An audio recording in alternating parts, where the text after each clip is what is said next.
রিজিকের মালিক হচ্ছে আল্লাহ, ঠিক আছে। আমি এই জমিটাতে কাকরোল চাষ করেছিলাম।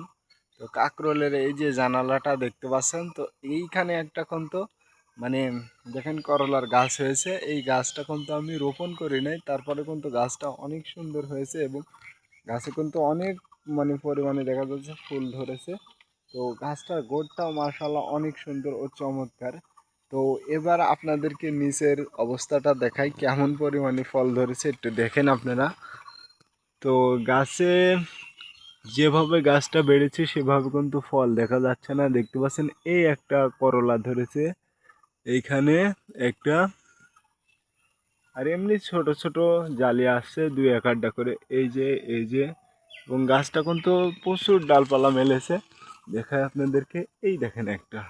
আসলে আল্লাহ যদি রিজিক দেয় এভাবেই দেয়, দেখছেন। আমি কিন্তু গাছটা রোপণও করি নাই, বীজটা পুঁতিও নাই, তারপরে এমনিতে হয়ে গেছে। তো মাশাল্লাহ, আমার কাছে করলা ভাজি খেতে কিন্তু অনেক ভালো লাগে।